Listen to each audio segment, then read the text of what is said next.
خلفائے راشدین علیہم الرضوان ان کا حضور نبی کریم صلی اللہ علیہ وآلہ وسلم کے ساتھ عشق و محبت اور ادب و احترام پر مشتمل میری آج کی گفتگو ہوگی۔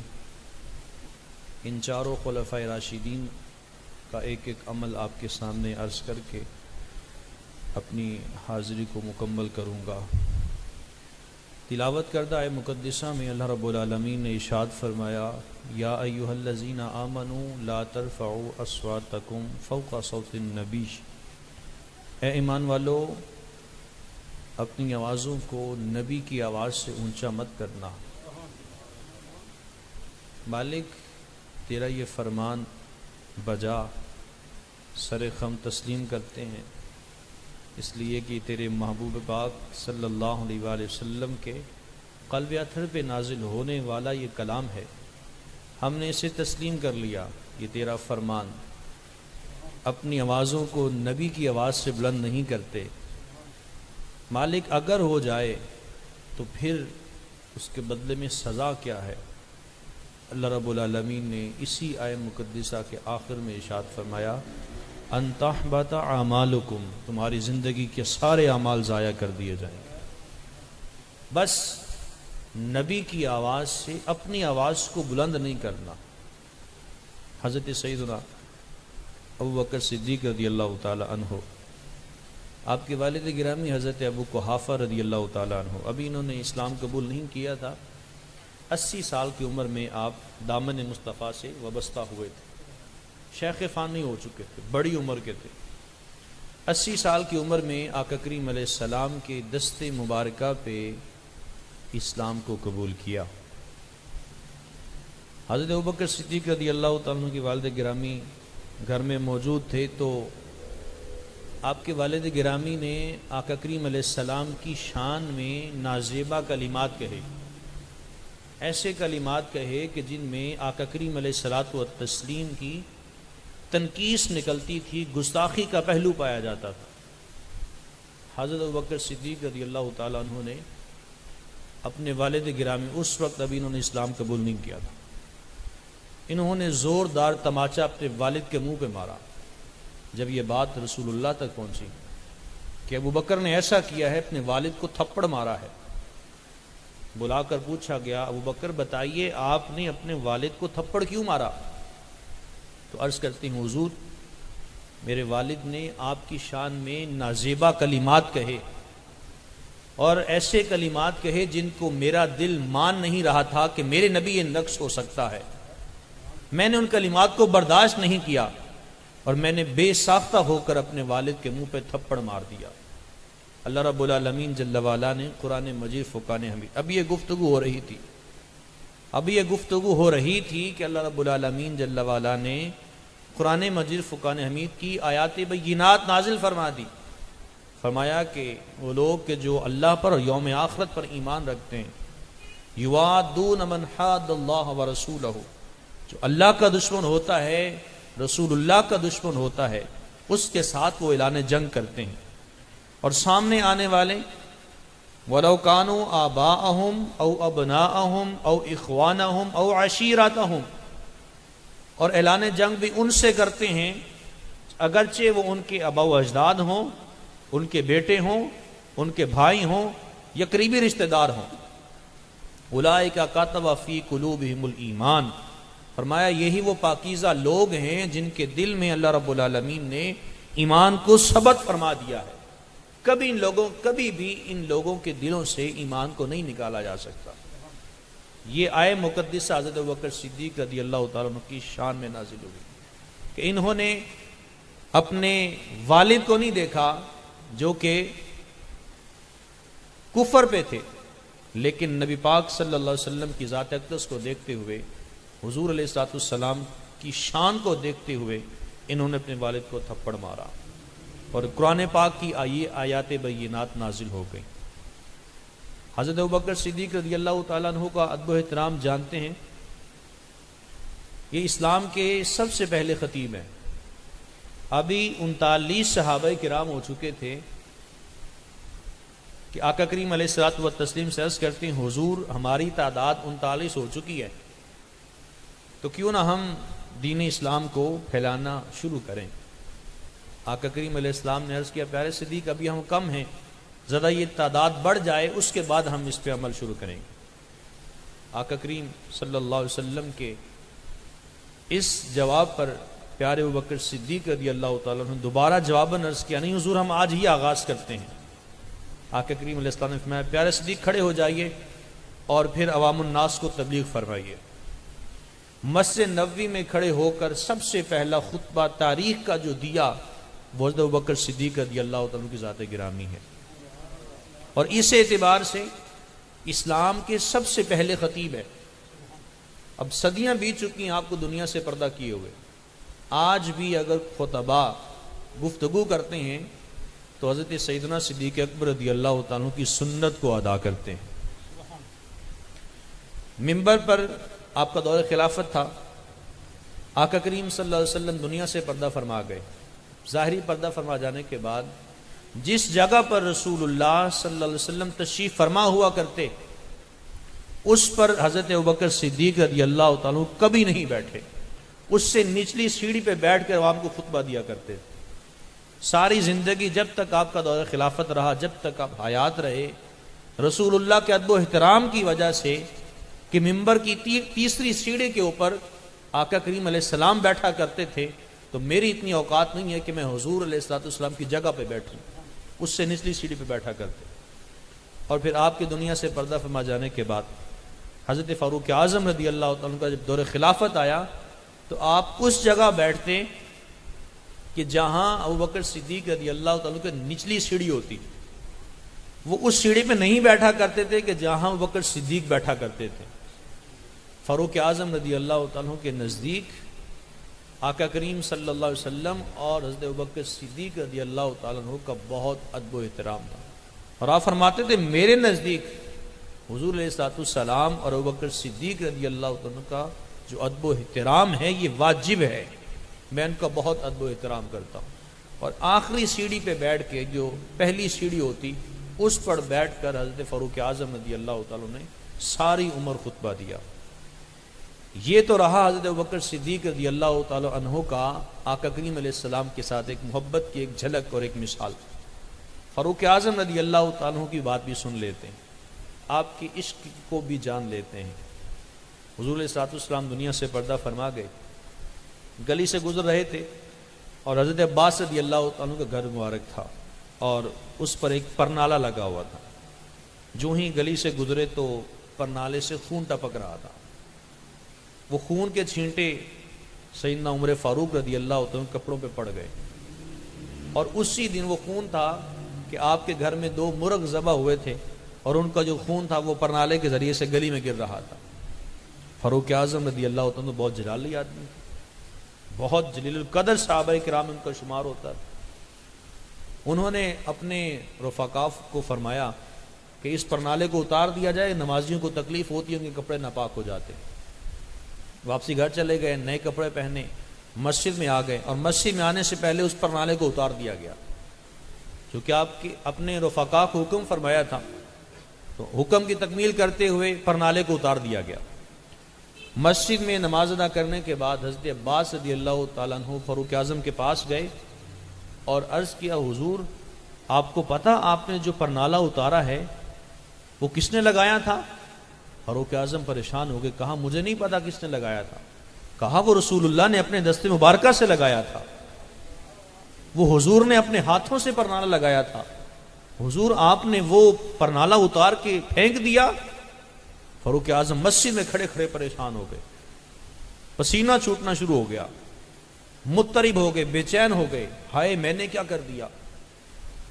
فوراً حضرت عباس رضی اللہ تعالیٰ نے حکم ارشاد فرمایا پیارے عباس میں آپ کو اللہ کی قسم دے کے یہ بات کہتا ہوں، میرے کندھوں پہ چڑھ کے پرنالے کو اسی جگہ لگا دیجیے۔ میں نہیں چاہتا کہ وہ پرنالہ کہ جو رسول اللہ نے اپنے ہاتھوں سے لگایا تھا کہ مجھ جیسا انسان بھی رسول اللہ کی شان میں گستاخی کر سکے۔ یہ تو حضور کا ادب ہے کہ جو حضور نے اپنے ہاتھوں سے لگا دیا، تو میں کون ہوتا ہوں کہ رسول اللہ کے ہاتھ سے لگے ہوئے پرنالے کو اتارنے والا۔ فوراً واپسی تشریف لائے مسجد سے، حضرت عباس رضی اللہ تعالیٰ عنہ فاروق اعظم کے کندھوں پہ سوار ہوئے اور اس پرنالے کو واپسی اسی جگہ پہ لگا دیا گیا۔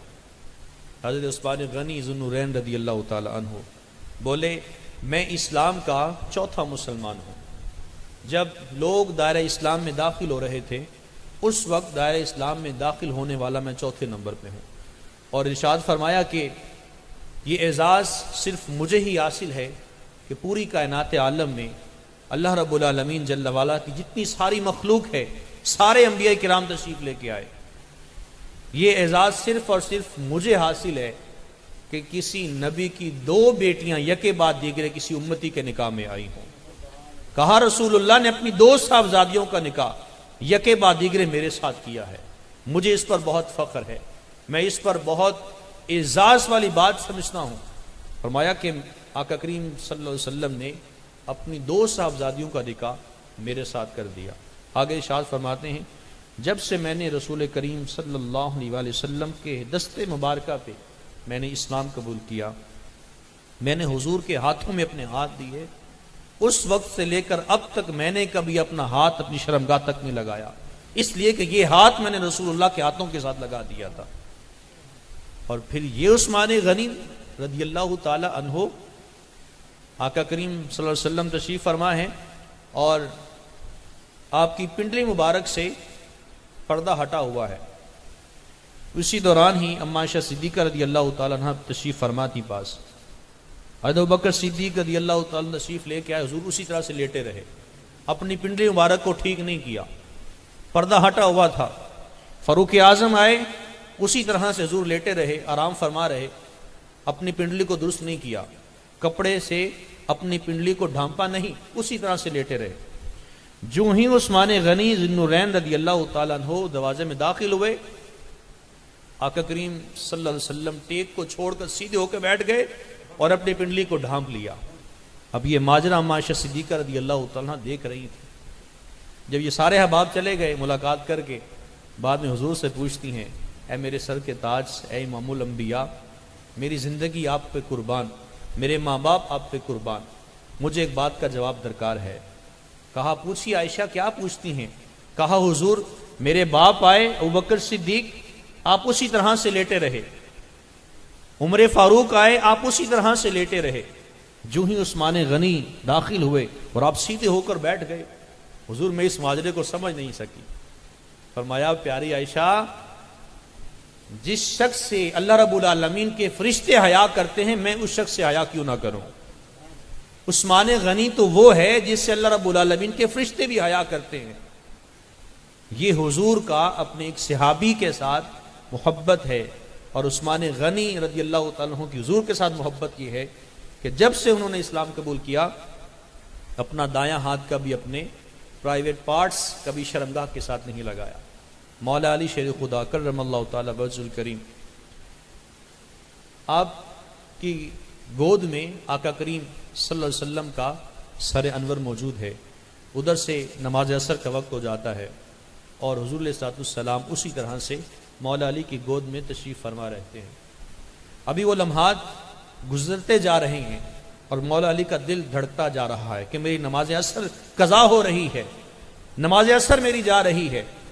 ایک طرف ڈوبتا ہوا سورج دیکھتے ہیں اور دوسری جانب اپنی گود میں سر انور کو دیکھتے ہیں، فیصلہ نہیں کر پا رہے تھے کہ میں مسئلہ کیا کروں، یہاں میرے لیے کیا حکم ہوگا۔ باہر کیف وہ سورج ڈوبتا گیا ڈوبتا گیا ڈوب گیا، مغرب کا وقت شروع ہو گیا اور مولا کائنات شیر خدا کرم اللہ تعالی وجہ الکریم، آپ کی آنکھوں مبارک سے آنسو جاری ہو گئے، اور وہ آنسو جب رسول اللہ کی رخسار مبارک پہ گرے حضور کی آنکھیں کھل گئی۔ حضور نے پوچھا مولا علی کیا ہوا، پیارے علی کیا ہوا؟ انت اخی فی الدنیا والآخرہ، اے علی تم تو دنیا میں میرے بھائی ہو، آخرت میں میرے بھائی ہو، ہوا کیا ہے؟ پیارے علی بتائیے تو صحیح، آپ کیوں رو رہے ہیں؟ کہا حضور میری نماز عصر قضا ہو گئی۔ کہا مجھے اٹھا دیتے، مجھے بیدار کر دیا ہوتا۔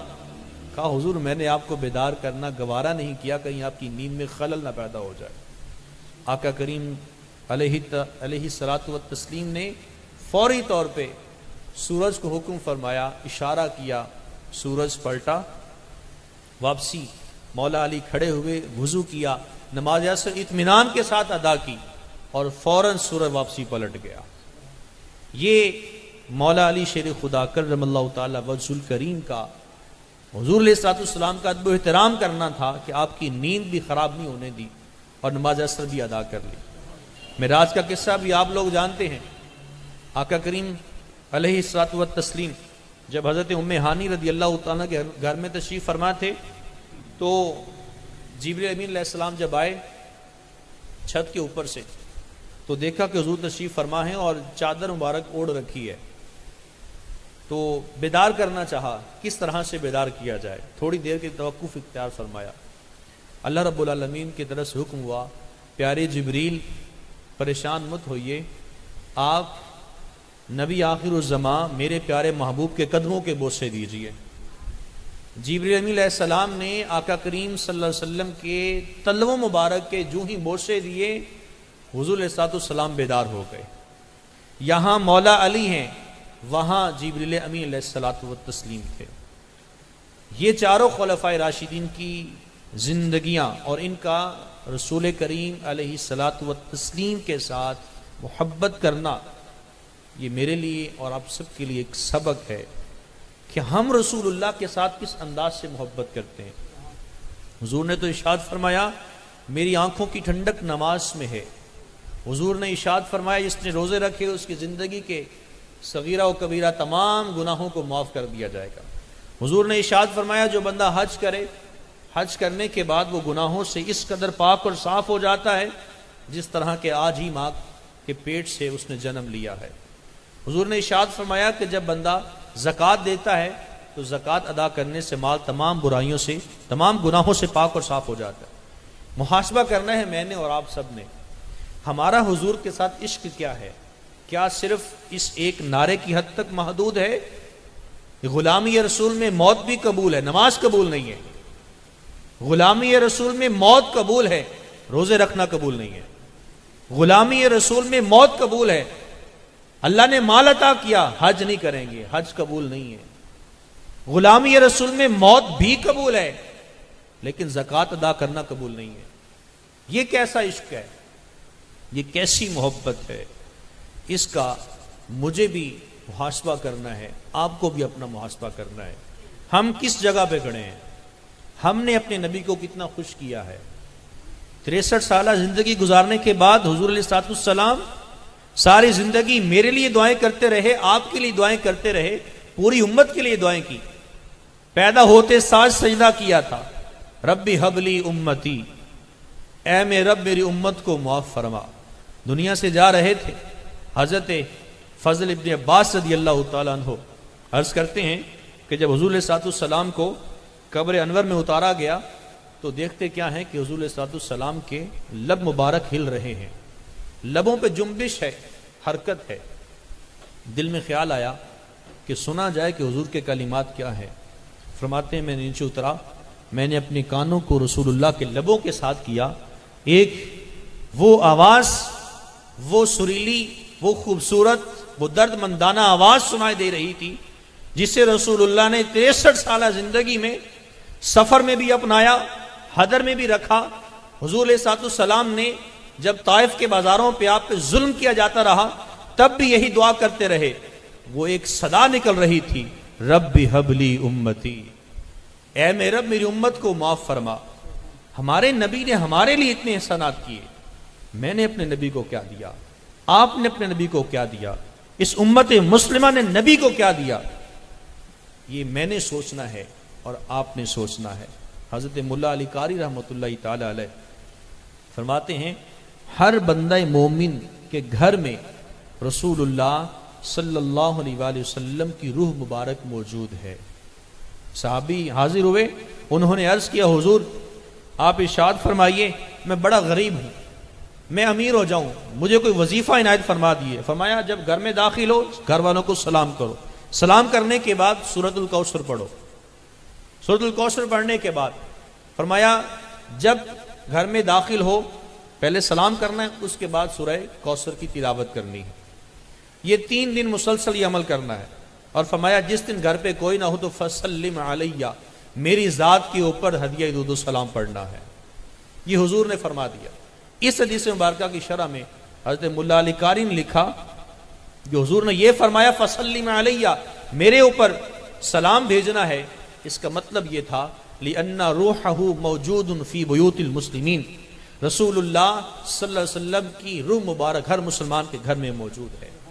بمصطفیٰ برساں خیش را کے دی ہما اوست، بمصطفیٰ برساں خیش را کے دی ہما اوست، گر بہو نہ رسیدی تمام بولا بیست۔